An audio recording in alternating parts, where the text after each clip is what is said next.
পক্ষ নেওয়া উচিত, কারণ এর আগে তো পাকিস্তান এবং বাংলাদেশ একসাথেই ছিল, এজন্যই আমি মনে করি এক হওয়া উচিত।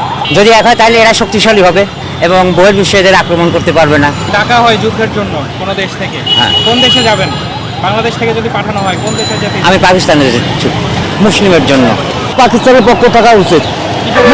মুসলমান হিসেবে মুসলমানের ভাই হুকুমত আছে, এই হিসেবে মুসলমানের পাঁচশোই টাকা প্রয়োজন। ভারত পাকিস্তানের যুদ্ধ শুরু হয়ে গেছে এবং ইতিমধ্যে ইন্ডিয়া পাকিস্তানে অ্যাটাক করে সেখানকে একজন শিশু হত্যা সহ আরো অনেকেই হতাহত হয়েছে এবং সামরিক বাহিনীর সদস্যরাও নিহত হয়েছে। ইন্ডিয়া মানে 5 মিনিটের মধ্যে আবার পাকিস্তানও পাল্টা অ্যাটাক করেছে ইন্ডিয়ার মধ্যে।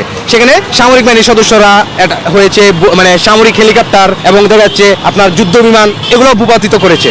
এখন একটা অবস্থা যে যুদ্ধ মনে হয় শুরু হয়ে গেলো, পারমাণবিক যুদ্ধ 2025 সালে যে পারমাণবিক যুদ্ধ, সেই যুদ্ধ হয়তো শুরু হতে যাচ্ছে। তো এই অবস্থায় আমি আসলে একজন বাংলাদেশের নাগরিক হিসেবে এই সিচুয়েশনে আমরা বলতে চাই, আমরা কি আসলে ভারতের পক্ষ নিব না পাকিস্তানের পক্ষ নিব? এটার চেয়েও আমার কাছে গুরুত্বপূর্ণ আমার বাংলাদেশের স্বাধীনতা, সার্বভৌমত্ব, স্থিতিশীলতা এবং নিরাপত্তা।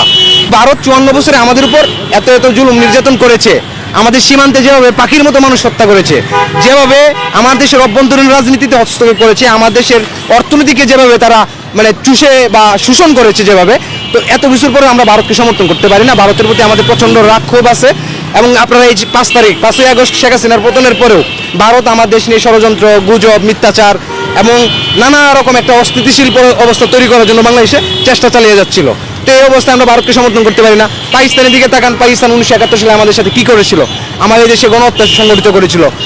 আমার দেশের মানুষ 56% মানুষের ভাষা বাংলা, যেখানে তারা বাংলা ভাষার দাবিতে যখন মানুষ আমরা আন্দোলন সংগ্রাম করি, তখন আমাদের উপর তারা গুলিবর্ষণ করেছিল। তো অতীত থেকে তো আমরা শিক্ষা নিতে হবে। পাকিস্তানকে আমাদের তো বন্ধু ভাবারও কিছু নাই, আবার ভারতকে আমাদের তো বন্ধু ভাবার কিছু নেই। ভারত, পাকিস্তান, যুক্তরাষ্ট্র, যুক্তরাজ্য, চীন, রাশিয়া